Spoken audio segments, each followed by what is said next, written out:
समस्ते भल अछ पे खाना पीना ठीक हो पेट पुटा पुरुजे समस्त हो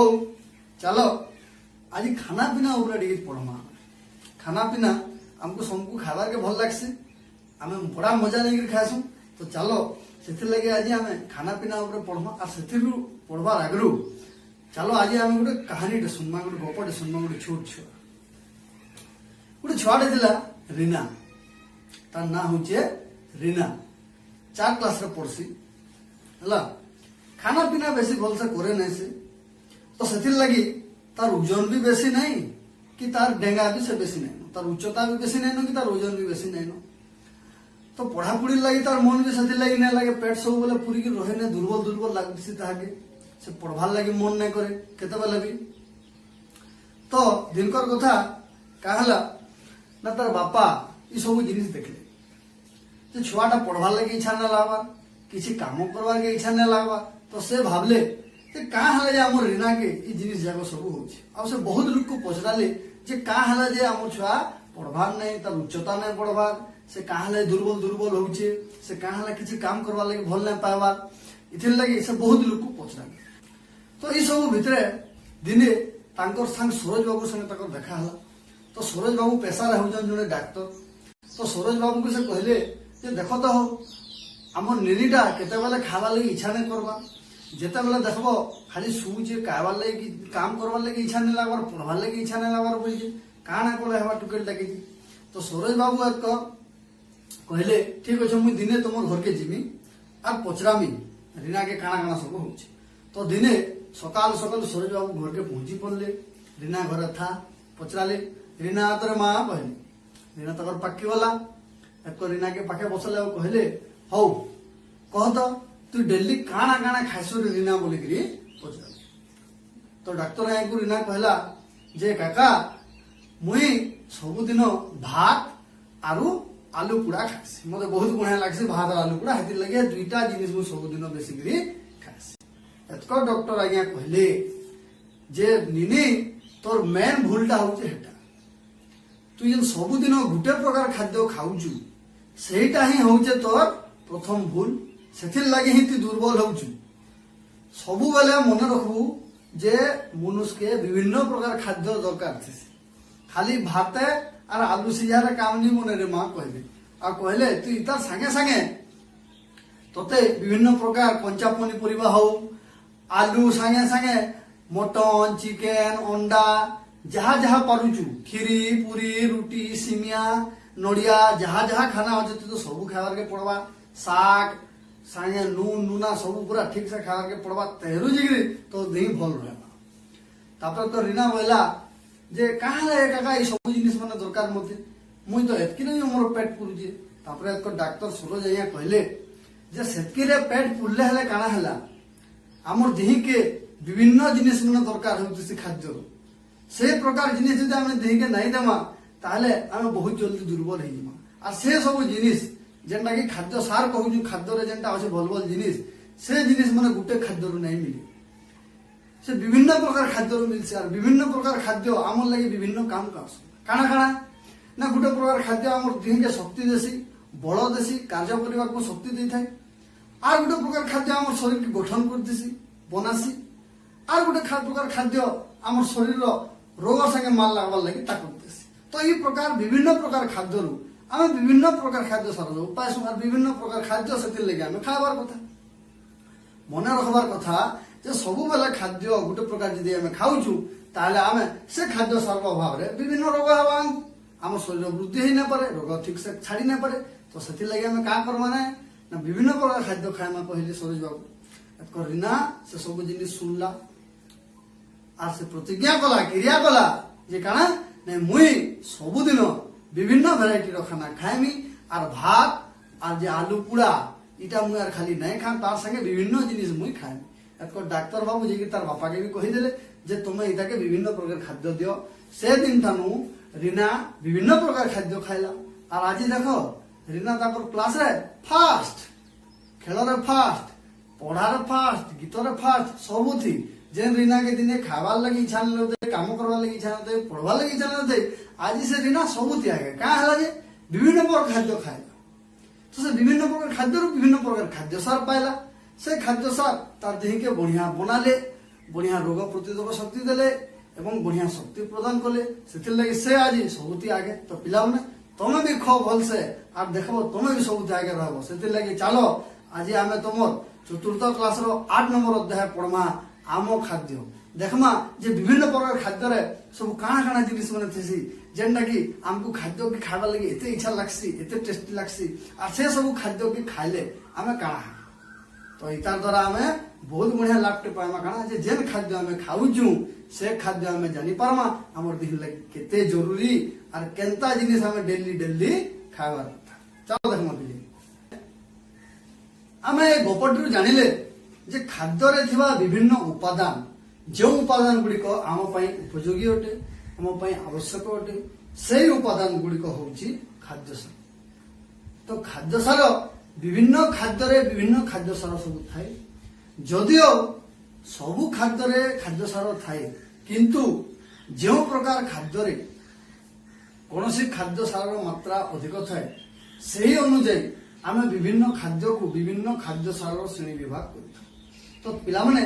ता पूर्वरु आस आम जानी नवा जे खाद्य विभिन्न उपादान जहाँ आम खाद्य सार कहूचे से सब गुड़िक कौन कौन होते पिला माने केतक खाद्य सार नाम है जहाँ आम शरीर आवश्यक अटे श्वेत सार स्नेह सार पुष्टि सार जीव सार धातु सार व खनिज लवण एवं जल ए सब खाद्य आम शरीर को शक्ति प्रदान करि शरीर गठन करि ता सहित आमको रोग दायरु रक्षा मध्य तो विभिन्न खाद्य सार विभिन्न सबु कार्य सब रही थाए तो पिला माने चलो आज आम विभिन्न खाद्य सार विषय जानिबा एवं केउ खाद्य सार गुड़िक केउ अंतर्गत एवं केउ खाद्य गुड़िक केउ खाद्य सार अंतर्गत पिला माने प्रथमे आम पढ़िबा शक्ति प्रदानकारी खाद्य बा शक्ति प्रदानकारी खाद्य सार जो गुड़िक आम शरीर को शक्ति प्रदान करता पिला माने आम समस्ते जानिचे जे आम दैनंदिन जीवन में विभिन्न प्रकार कार्य करिथा जेपरि चलिबा खेलिबा बुलिबा पानी उठाइबा पाठ पढ़िबा लेखिबा गीत गाइबा ए सब कार्य पय हमको शक्ति निहाती आवश्यक एवं ताहा आम केउठारु पाइथाउ ना खाद्य ठार आम विभिन्न प्रकार खाद्य खाइथाउ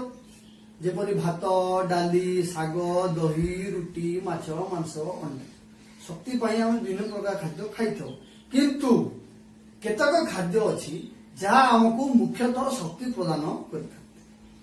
तुम पिला माने केतक खाद्य खाइबा को मीठा लगे ताकू चोबाइले मीठा लगे जेपरि भात मुठाए हो कि चूड़ा मुठाए हो कि चीनी मुठाए हो ताकू तुम जदि चोबाइबो ताले से पाटी को मीठा लगे तो जो प्रकार खाद्य पाटी को मीठा लगी थाए से साधारणतः श्वेतसार थाए श्वेतसार परिमाण अधिक थाए तेणु से प्रकार खाद्य को आम श्वेतसार जातीय खाद्य कही तो पिला माने श्वेतसार जातीय खाद्य गुड़िक सब कौन कौन ना भात रुटी आलू चूड़ा सुजी कंदमूल मका गाजर कदली ए सब जिनस गुड़िक हूँ श्वेतसार अंतर्गत एवं श्वेतसार जातीय खाद्य आमको मुख्यतः शक्ति प्रदान करिଥାଏ आमे जानिचे शक्ति आम केते आवश्यक कारण दैनंदिन जीवन में आम विभिन्न कार्य करने आमको शक्ति निहाती आवश्यक तेणु शक्ति मिलुथुबारु एई सब खाद्य गुड़िक आम श्वेतसार जातीय खाद्य रखीचे एवं श्वेतसार जातीय खाद्य आमको मुख्यतः आम दैनंदिन जीवन में दरकार होता खाद्यर एक मुख्य अंश हूँ श्वेतसार जातीय खाद्य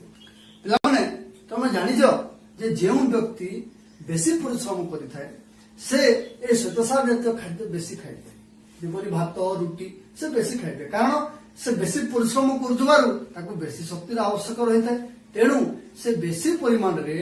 श्वेतसार जातीय खाद्य खाइଥାଏ एवं श्वेतसार जातीय खाद्य खाइले ताकू प्रचुर परिमाण रे शक्ति मिलिଥାଏ तो पिला माने आमे पढ़िले जो शक्ति प्रदानकारी खाद्य एवं से मध्य श्वेतसार होची गोटिए आस जानिबा आउ एक खाद्य सार विषय जहाँ मध्य एक शक्ति प्रदानकारी खाद्य पिला माने केतक खाद्य हाथ को छुईले तेलिया लगी तेल तेल टिके लगी एवं केतक मंजी को राशि चीनाबादाम सोरिष ये सब को जितेबाला आम पेशा जाए से तेल बाहरी थे। तो ये तेल बा तेलिया अंश जो खाद्य थाए से सब खाद्य हूँ स्नेहसार अंतर्गत जहाँ आम शरीर को शक्ति प्रदान करें एवं स्नेहसार जातीय खाद्य खाइबा द्वारा आम शरीर खाली शक्ति पाई न थाए यह चिकन रही थाए ता सहित आम शरीर चर्बी तैयारी होता है एवं एथिपाई आम देह गरम रही थाए उष्ण रही थाए। तो स्नेहसार जातीय खाद्य आमको शक्ति प्रदान करने संगे संगे चिकन रखे एवं ता सहित आमको गरम करें। पिला माने देखिथिबो जो पिला ये स्नेहसार जातीय खाद्य अच्छा स्नेहसार जातीय खाद्य गुड़िक कौन कौन क्यों क्यों खाद्य गुड़िक स्नेहसार जाए क्षीर दही लहुणी चीनाबादाम नड़िया राशि सोरिष यही सब खाद्य हूँ स्नेहसार अंतर्गत पिला देखिथिबो जो पिला बेसी घी खाए बेसी क्षीर जिनस खाए से लुसलुसिया होता है चौबी होता है कहीं ना यह द्वारा ता शरीर कोमल रही है चिकचिक करी थाए। तेणु पिला माने तुम स्नेहसार जातीय खाद्य निहाती रूपे खाइब कारण यह द्वारा आम शरीर बहुत लाभ पाई थाए। अच्छा पिला माने तुम केबे कुस्ती देखिଛ कुस्ती जो लड़ाई करा जाए किंबा एमती किसी खेल देखिଛ जो बलर विशेष आवश्यकता था देखिथिबो जे जो लोक माने कुस्ती करिथांती बा लड़ाई करिथांती तांको देह बहुत सुढल थाए मसल थाए ताको देह पूरा बॉडी तैयारी हेकी थाए बॉडी बिल्डर आमे तांको कहूची। अच्छा तुम केबे भाबिଛ ସେମାନେ केउ प्रकार खाद्य खाउतबारु तांकर एक एही पड़ी सुढल बा सुंदर बॉडी टी शरीर टी हेची ସେମାନେ तांको खाद्य रे गोटे खाद्य सार नियमित रूप से अधिक परिमाण में खाई एवं से खाद्य सार आम शरीर अति आवश्यक। आस देखा से खाद्य सार कौन पे से खाद्य सार हूँ पुष्टिसार पुष्टिसार जातीय खाद्य आम आवश्यक अटे कारण यह आम शरीर को गठन करें शरीर वृद्धि करें शरीर वृद्धि घटा शरीर तैयारी करने पछरे पुष्टिसार जातीय खाद्यर भूमिका अत्यंत गुरुत्वपूर्ण अटे। ता सहित यह आम चर्म नख चुटी आमर बाल इत्यादि सब तैयारी करता स्नायु स्नायु जहाँ आमर मस्तिष्क बा सुषमा कांड दे आम शरीर प्रभावित होउची से स्नायुर रक्षणाबेक्षण पुष्टिसार जातीय खाद्य निहाती आवश्यक। ता सहित आम शरीर में जहाँ किसी कोष तैयारी होउची एवं कोष गुड़िकर मरामती होउची से सब जिनस पुष्टिसार जातीय खाद्य आवश्यक अटे। तो पिला माने मोटे शरीर गठन रे सहायक होउतवा एई खाद्य सार होउची पुष्टिसार। तो पिला माने चलो एबे आमे जानिबा जे पुष्टिसार जातीय खाद्य गुड़िक कौन कौन एवं केउ केउ सब खाद्य रु आमे पुष्टिसार पाइथु। पिला माने आमे पुष्टिसार दुईटी उत्स रु पाइथु उद्भिद ठारु पाइथु एवं ता सहित प्राणी ठारु मध्ये पाइथु। जो खाद्य सार जो पुष्टिसार गुड़िक आमे उद्भिद ठारु पाइथु से गुड़िक हला उद्भिज पुष्टिसार एवं जो गुड़िक आम प्राणी ठारु पाइथु से पुष्टिसार गुड़िक हला प्राणीज पुष्टिसार। तो पिला माने उद्भिज पुष्टिसार गुड़िक कौन कौन विभिन्न प्रकार डाली जहाँ जहाँ डाली आम खाऊ शिंब मटर बुट तापरे आमर रहिला मुग हरड़ कोलथ ये सब डाली प्रचुर परिमाण रे पुष्टिसार थाए। ता सहित सोयाबड़ी जो आम दिया स्कूल रे जो दिया हुए सोयाबड़ी कहीं दिया हुए यह एक पुष्टिसार अंतर्गत यह सोयाबीन रे तैयारी होता है एवं एते परिमाण पुष्टिसार मिलता है जहाँ आम शरीर को तैयारी करते। तेणु पिला माने आम स्कूल मानकरे हमको एमडीएम रे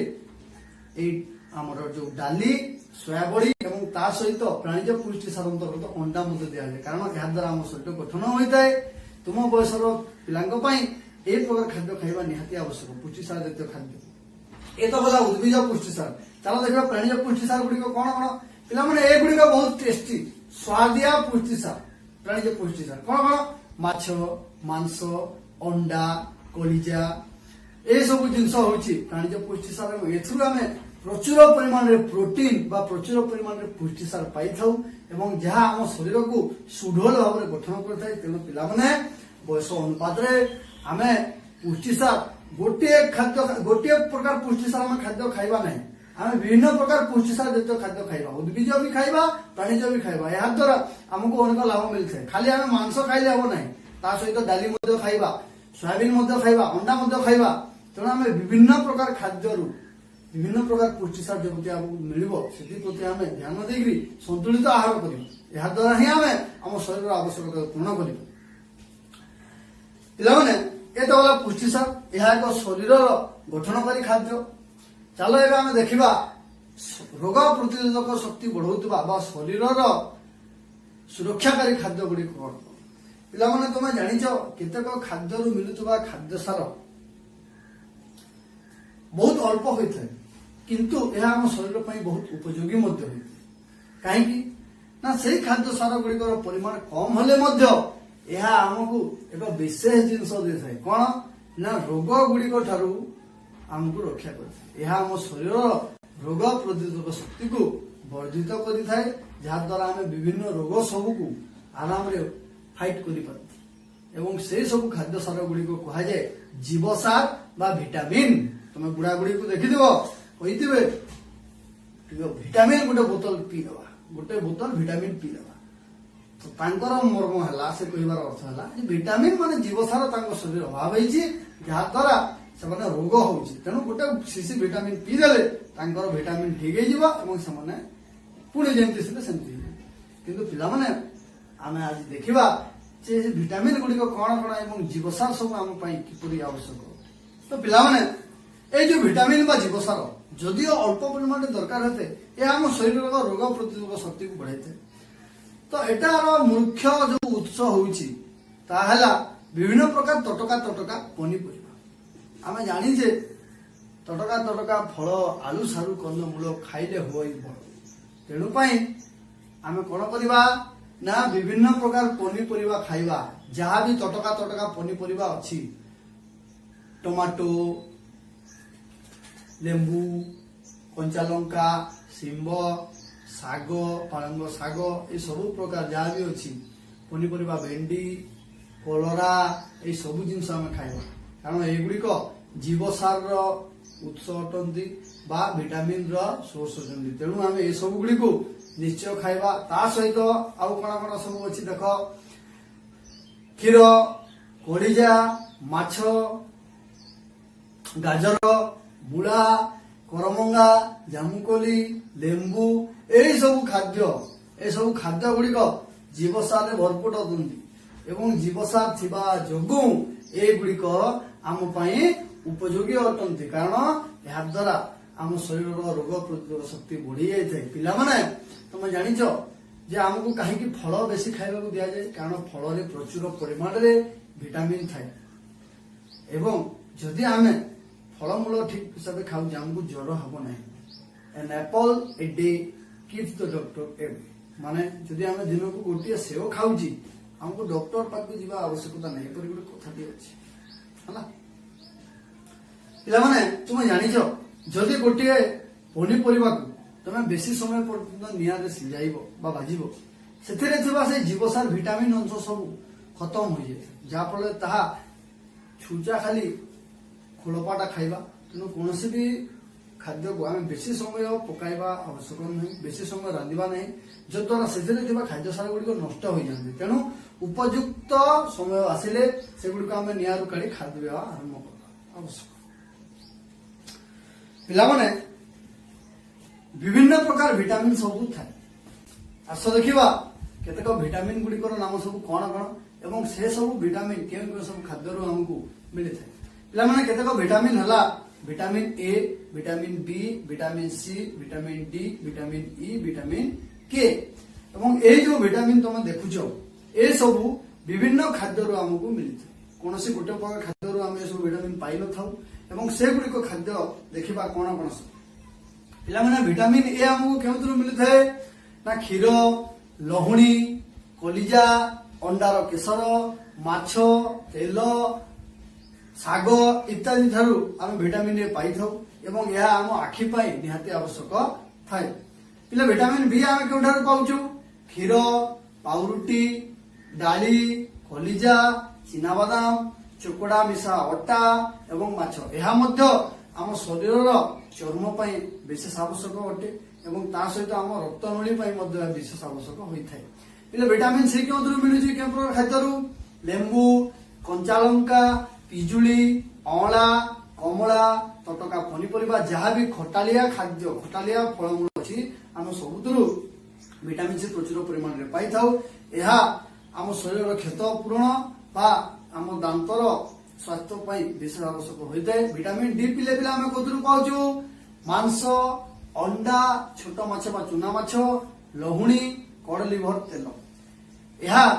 ଆମ ହାଡର ସ୍ୱାସ୍ଥ୍ୟ ପାଇଁ ବିଶେଷ ଆବଶ୍ୟକ ହୋଇଥାଏ। ତ ପିଲାମାନେ ଏଇ ଯୋଉ ସବୁ ଭିଟାମିନ ଆମେ ଦେଖିଲେ, vitamin A, vitamin B, vitamin C, vitamin D, vitamin E, vitamin K, ଏଗୁଡିକର କାର୍ଯ୍ୟ ସ୍ୱତନ୍ତ୍ର ଅଟେ। ବିଭିନ୍ନ ପ୍ରକାର ଭିଟାମିନ ବିଭିନ୍ନ ପ୍ରକାର କାର୍ଯ୍ୟ କରିଥାନ୍ତି ଆମେ ଜାଣିଲେ, ଏବଂ ଏଗୁଡିକ ମଧ୍ୟ ଆମ ଶରୀରର ବୃଦ୍ଧି ଏବଂ ଆମ ଶରୀରର ସ୍ୱାସ୍ଥ୍ୟ ପାଇଁ ଏକାନ୍ତ ଆବଶ୍ୟକ ଅଟେ। ତେଣୁ ଆମେ ଭିଟାମିନ ଯୁକ୍ତ ଖାଦ୍ୟ ନିହାତି ଖାଇବା। ପିଲାମାନେ ଆଉ ଗୋଟିଏ ଖାଦ୍ୟ ସାର ଅଛି ଯାହା ଆମକୁ ଅଳ୍ପ ପରିମାଣରେ ଦରକାର ହେଉଥିଲେ ମଧ୍ୟ ଆମ ପାଇଁ ଅତି ଉପଯୋଗୀ ଅଟେ। ତାହା ହେଉଛି ଖଣିଜ ଲବଣ ବା ଧାତୁସାର। ଧାତୁସାର ଜାତୀୟ ଖାଦ୍ୟ ବା ଖଣିଜ ଲବଣ ଜାତୀୟ ଖାଦ୍ୟ ଆମ ପାଇଁ ଏକାନ୍ତ ଆବଶ୍ୟକ ଅଟେ, କାରଣ ଏହାର ପରିମାଣ ଯଦିଓ କମ୍, ଏହା ଆମ ଶରୀର ପାଇଁ ବହୁତ ଆବଶ୍ୟକ। ପିଲାମାନେ ଆମେ ସମସ୍ତେ ଲୁଣ ଦେଇ ଖାଦ୍ୟ ଖାଇଛେ, ବିନା ଲୁଣରେ ଖାଦ୍ୟ ଖାଇବାକୁ ଭଲ ଲାଗେ ନାହିଁ। ତେଣୁ ଲୁଣ, ଏଇ ଯୋଉ ଲୁଣ ନାହିଁ, ଏଇଟା ହଉଛି ଏକ ଧାତୁସାର ଅଟେ ଏବଂ ଲୁଣରେ ଆୟୋଡିନ ନାମକ ଏକ ଧାତୁ ଥାଏ, ଯାହା ଆମ ଶରୀର ପାଇଁ ବହୁତ ଉପଯୋଗୀ, ଯାହା ଆମର ମସ୍ତିଷ୍କର ବିକାଶ ତଥା ଆମ ଶରୀରର ସ୍ନାୟୁ ପ୍ରବାହ ପାଇଁ ନିହାତି ଆବଶ୍ୟକ ଅଟେ। ଏବଂ ଆୟୋଡିନ ଅଭାବରେ ବିଭିନ୍ନ ରୋଗ ମଧ୍ୟ ହୋଇଥାଏ, ଯେପରି ଗଳଗଣ୍ଡା। ତ ଆୟୋଡିନ ବା ଏକ ଧାତୁସାର ଅଟେ, ଯାହା ଆମକୁ ଲୁଣ ଠାରୁ ମିଳିଥାଏ। ତା ସହିତ ପିଲେ ଆଉ କିଛି ଧାତୁସାର ହେଲା ଚୂନ, ଲୌହ, ଗନ୍ଧକ, କ୍ୟାଲସିୟମ, ଫସ୍ଫରସ, ଆଇରନ। ଏଇ ସବୁ ଧାତୁସାର ଗୁଡିକ ଆମ ପାଇଁ ନିହାତି ଆବଶ୍ୟକ ଅଟେ। ତମେ ଦେଖିଥିବ ମଧ୍ୟ ଧାତୁସାର ଆମେ ବିଭିନ୍ନ ଖାଦ୍ୟ ସେ ଦେଖିଛି, ଯେପରି କୌଣସି କଦଳୀ ବା ବାଇଗଣ ଯଦି କାଟିକି ପାଣିରେ ରଖାଯିବ, ଦେଖିବ ଭାଇ କିଛି ସମୟ ପରେ ପାଣିର ଟିକେ ରଙ୍ଗ ବଦଳି ଯାଇଥାଏ। କାହିଁକି? ସେଟା ସେ ଖାଦ୍ୟରେ ଥିବା ଧାତୁସାର ଯୋଗୁଁ ତାର ରଙ୍ଗ ବଦଳି ଯାଇଥାଏ। ତ ପିଲାମାନେ ଏଇ ସବୁ ଯୋଉ ଧାତୁସାର ରହିଲା, କଣ କଣ? ଚୂନ, ଲୌହ, ଗନ୍ଧକ, କ୍ୟାଲସିୟମ, ଫସ୍ଫରସ, ଆଇରନ ଇତ୍ୟାଦି ବିଭିନ୍ନ ସବୁ ପ୍ରକାର ଖଣିଜ ଲବଣ ବା ଧାତୁସାର ଆମ ପାଇଁ ଉପଯୁକ୍ତ ଅଟେ, କାରଣ ଏହା ଦ୍ୱାରା ଆମର ଶରୀର ଠିକ ରହିଥାଏ ଏବଂ ଏହା ଆମ ଶରୀର ରକ୍ତ ମଧ୍ୟ ତିଆରି କରିଥାଏ ଏବଂ ଆମର ହାଡ ତଥା ଆମ ଶରୀରର ଯାହାବି ଅଛି ରକ୍ଷଣାବେକ୍ଷଣ ପାଇଁ ଏସବୁ ଧାତୁସାର ଗୁଡିକର ଆବଶ୍ୟକତା ଆମକୁ ନିହାତି ରହିଥାଏ। ଏବଂ ବିଭିନ୍ନ ପ୍ରକାର ଶାଗ, ପନିପରିବା, ମୂଳା, ପିଜୁଳି, ଅଣ୍ଡା, ମାଣ୍ଡିଆ, ମକା, ମାଂସ, ଚୁନା ମାଛ ଏସବୁ ଜିନିଷରେ ଅଧିକ ପରିମାଣରେ ଧାତୁସାର ଥାଏ। ତେଣୁ ଧାତୁସାର ଯୁକ୍ତ ଖାଦ୍ୟ ଆମେ ନିହାତି ଖାଇବା, ଯାହାଦ୍ୱାରା ଆମ ଶରୀର ଏସବୁ ଯୋଉ ବିଭିନ୍ନ ପ୍ରକାର ଫଙ୍କସନ ରହୁଛି, କାର୍ଯ୍ୟକଳାପ ରହୁଛି, ତାହା କରିପାରିବ ଏବଂ ଆମ ଶରୀର ସୁସ୍ଥ ରହିବ। ପିଲାମାନେ ଯାହାବି ଆମେ ଖାଦ୍ୟସାର ପଢିଲେ, ସ୍ନେହସାର ହଉ, ଶ୍ୱେତସାର ହଉ, ପୁଷ୍ଟିସାର ହଉ, ଜୀବସାର ହଉ, ଧାତୁସାର ହଉ, ଏଇ ସବୁ ଖାଦ୍ୟସାରକୁ ଆମ ଶରୀରରେ ଅନ୍ତର୍ଗ୍ରହଣ ବା ଆମ ଶରୀରରେ ମିଶାଇବା ପାଇଁ ଗୋଟିଏ ମୁଖ୍ୟ ମାଧ୍ୟମ ଦରକାର ଏବଂ ସେଇଟା ହଉଛି ଜଳ ବା ପାଣି। ଆମେ ତ ଜାଣିଛେ ଜଳ ଆମ ପାଇଁ କେତେ ଜରୁରୀ। ଜଳ ଯଦି ଆମେ ନିୟମିତ ନ ପିଉଛେ, ଆମେ ଆସ୍ତେ ଆସ୍ତେ ରୋଗିଣା ହୋଇଯାଇଥିବ। କାହିଁକି ନା ଜଳ ଆମ ଶରୀର ପାଇଁ ଏକାନ୍ତ ଆବଶ୍ୟକ। ଏହା କଣ କରିଥାଏ ନା ବିଭିନ୍ନ ପ୍ରକାରର ଖାଦ୍ୟରେ ଥିବା ଯୋଉ ଯୋଉ ଖାଦ୍ୟ ସାର ସବୁ ଥାଏ, ସାରାଂଶ ସବୁ ଥାଏ, ସେ ସବୁକୁ ମିଶାଇ ଜଳରେ ମିଶିକିରି ଆମ ଶରୀରକୁ ଯାଏ ରକ୍ତ ମାଧ୍ୟମରେ ଏବଂ ରକ୍ତରେ ତାହା ମିଶିକିରି ବିଭିନ୍ନ କୋଷକୁ ଯାଇଥାଏ। ତେଣୁ ଜଳ ଆମ ପାଇଁ ଏକାନ୍ତ ଆବଶ୍ୟକ ଅଟେ ଏବଂ ଜଳ ଆମ ଶରୀରକୁ ବିଭିନ୍ନ କାର୍ଯ୍ୟ କରିବା ପାଇଁ, ବିଭିନ୍ନ ଆବଶ୍ୟକତାକୁ ପୂରଣ କରିବା ପାଇଁ ସାହାଯ୍ୟ କରିଥାଏ। ଏବଂ ଜଣେ ବ୍ୟକ୍ତି ଦିନକୁ ନିହାତି 4 ଲିଟର ପାଣି, ଯାହାକି ଗିଲାସରେ ଆମେ ଯଦି ଦେଖିବା 8 ରୁ 10 ଗିଲାସ ପାଣି ନିହାତି ଆବଶ୍ୟକ ହୋଇଥାଏ। ପିଲା ଆମେ ଖାଉଥିବା ଖାଦ୍ୟରେ ମଧ୍ୟ ଜଳ ଥାଏ, ଯେପରି ଆମେ ତରଭୁଜ ଖାଇଥିବ, କଖାରୁ, ଆଲୁ, ଏଇ ସବୁ ଜିନିଷ, ଫଳମୂଳ ସବୁଥିରେ ଜଳ ଥାଏ। କେବେ ଯଦି ତରଭୁଜକୁ ଜୁସ୍ ବନେଇକି ପିଉଛି, କେବେ ଜୁସ୍ ବନା ହେଇକି ଦେଖିଥିବ, ସେଥିରେ ଜଳ ପଳେଇ ଆସିଥାଏ, ପାଣି ଥାଏ। ସେ ପାଣି ନଦେଲେ ମଧ୍ୟ ସେଥିରେ, କାହିଁକି? ଜଳ ବିଭିନ୍ନ ପ୍ରକାର ଫଳମୂଳ ପନିପରିବାରେ ମିଶିକିରି ଥାଏ, ତେଣୁ ଆମେ ସେଥିରୁ ମଧ୍ୟ ଜଳ ପାଇପାରିଥାଉ। ତେଣୁ ଆମେ ଜଳ ନିହାତି ହିସାବରେ ଠିକ ପରିମାଣରେ ପିଇବା। ପିଲାମାନେ ତମେ ଏସବୁ ଖାଦ୍ୟ ସାର ବିଷୟରେ ତ ପଢିଲ, ତମେ କେବେ ଭାବିଛ ଯଦି ଗୋଟିଏ ବ୍ୟକ୍ତି ଖାଲି ଖାଲି ଭାତ ଖାଏ, ଆଉ କିଛି ଖାଇବ ନାହିଁ, ଖାଲି ସେ ଭାତ ଖାଏ, ତାହେଲେ ତାର ଅବସ୍ଥା କଣ ହବ? ସେ ବଞ୍ଚିବ ନା ମରିବ? ଯଦି ବି ବଞ୍ଚିବ ରୋଗୀଣା ହେଇକି ବଞ୍ଚିବ। କିପରି? ଦେଖ ପିଲାମାନେ, ଆମ ଶରୀର ବୃଦ୍ଧି ପାଇଁ, ଆମ ଶରୀରର ରୋଗ ପ୍ରତିରୋଧକ ଶକ୍ତି ପାଇଁ ଆମେ ଜାଣିଲେ ବିଭିନ୍ନ ପ୍ରକାର ଖାଦ୍ୟ ସାରର ଆବଶ୍ୟକତା ରହିଛି ଏବଂ ସେ ସବୁ ଖାଦ୍ୟ ସାର ଆମକୁ ବିଭିନ୍ନ ଖାଦ୍ୟରୁ ମିଳିଥାଏ। ତେଣୁ ଆମେ ଯଦି ଖାଲି ଗୋଟିଏ ପ୍ରକାର ଖାଦ୍ୟ ଖାଇବା ତାହେଲେ ଆମକୁ ସେ ଆବଶ୍ୟକତା ଗୁଡ଼ିକ ପୂରଣ ଆଉ ହୋଇପାରିବ ନାହିଁ, ଯାହା ଫଳରେ ଆମ ଶରୀର ରୋଗର ଘର ହୋଇଯିବ। ତ ଆବଶ୍ୟକ ପରିମାଣରେ ଯଦି ଆମେ ସେ ସବୁ ଖାଦ୍ୟ ସାର ନ ଖାଇବା ଆମେ ଅସୁସ୍ଥ ହୋଇପଡ଼ିବା। ତ ସବୁ ପ୍ରକାର ଖାଦ୍ୟକୁ ଆମେ ଆବଶ୍ୟକତା ଅନୁଯାୟୀ ନିର୍ଦ୍ଦିଷ୍ଟ ପରିମାଣରେ ଖାଇବା। କିପରି? ନିଜର ବୟସ, ଯେତେ ବୟସ ଆମକୁ ହଉଥିବ, ଗୋଟେ ଛୋଟ ପିଲା, ଗୋଟେ ବଡ ଲୋକ, ତାଙ୍କର ଖାଦ୍ୟର ଆବଶ୍ୟକତା ଅଲଗା। ତା ସହିତ ଆମେ କରୁଥିବା କାମ, ଜଣେ ମାଟି କାମ କରୁଛି, ଜଣେ ଶିକ୍ଷକତା କରୁଛି, ଆଉ ଜଣେ ଘରେ ବସିଛି ଲେଖକଟିଏ, ସମସ୍ତଙ୍କର ଖାଦ୍ୟର ଆବଶ୍ୟକତା ଅଲଗା। ତେଣୁ ନିଜର କର୍ମ ତା ସହିତ ଆମର ବୟସ, ଏହି ଅନୁପାତରେ, ଏହି ଅନୁଯାୟୀ ଆମେ ବିଭିନ୍ନ ପ୍ରକାର ଖାଦ୍ୟ ଖାଇଥାଉ। ତେଣୁ ଆମେ କହିପାରିବା ଯେ ବୟସ ଅନୁପାତରେ ବା ବୟସ ଅନୁଯାୟୀ ଶରୀର ପାଇଁ ଯେଉଁ ସବୁ ଖାଦ୍ୟ ଯେତିକି ପରିମାଣରେ ଦରକାର ପଡିଥାଏ, ଆମେ ଯଦି ସେତିକି ପରିମାଣର ଖାଦ୍ୟ ଖାଉଛେ, ସେଇ ଖାଦ୍ୟ ଗୁଡ଼ିକ ସମଷ୍ଟିକୁ କୁହାଯାଏ ସୁଷମ ଖାଦ୍ୟ। ସୁଷମ ଖାଦ୍ୟ ମାନେ ଆମ ଶରୀର ପାଇଁ ଯେତେ ଦରକାର ଆବଶ୍ୟକତା ଅଛି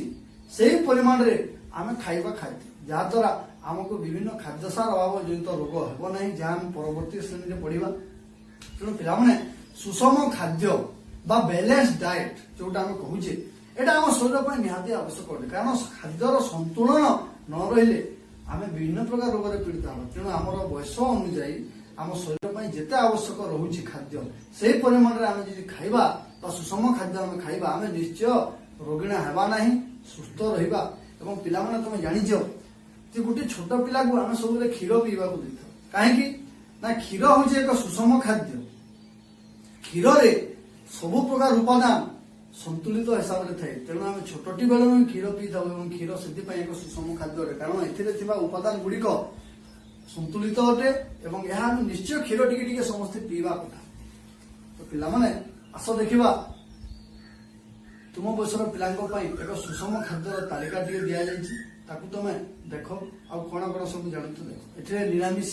ଏବଂ ଆମିଷ ଦୁଇଙ୍କ ପାଇଁ ଏକ ଚାର୍ଟଟିଏ ଦିଆଯାଇଛି। ଦେଖ ଚାର୍ଟଟିରେ ବିଭିନ୍ନ ଖାଦ୍ୟ ପଦାର୍ଥର ନାମ ଅଛି